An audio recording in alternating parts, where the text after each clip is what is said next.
In this video, I'll be showing you how to fix no service on your iPhone. It's a very simple method, so if you find this video helpful, be sure to drop a like and subscribe. So there's actually a few methods to do this, so just follow along and hopefully one of these should work for you. So the first thing you want to do is head on over to your settings. Once you're in your settings, go over towards mobile service, which is right under Bluetooth. So once you're in settings, the first thing you want to do is click on mobile service. Then just click on your phone number under SIMs. Once you're in this section, you want to make sure where it says turn on this line, you want to make sure that that is toggled on. If it is, just turn it off and then on again and see if that works. Now, if that doesn't work, the second thing I would recommend is swiping down on the top right. Swipe down and you're going to see your control panel.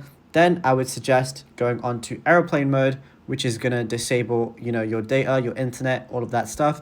And then just disable airplane mode one more time, then see if that works. Thirdly, I would just recommend changing the area that you're in. So for example, if you're in a certain room or a specific part of your house or a location where you're not getting a lot of signal, try and move around a bit, even if it's just like 50 meters somewhere in a different directions, and see if you're gonna get signal from that area instead. And if you're still not getting any signal, the final thing that I would recommend is just calling up your service provider, because sometimes they might just be down or they might be having issues in specific areas. So the best thing to do is call them from a different phone that has signal and let them know the issue you're having, and they should be able to help you as soon as possible.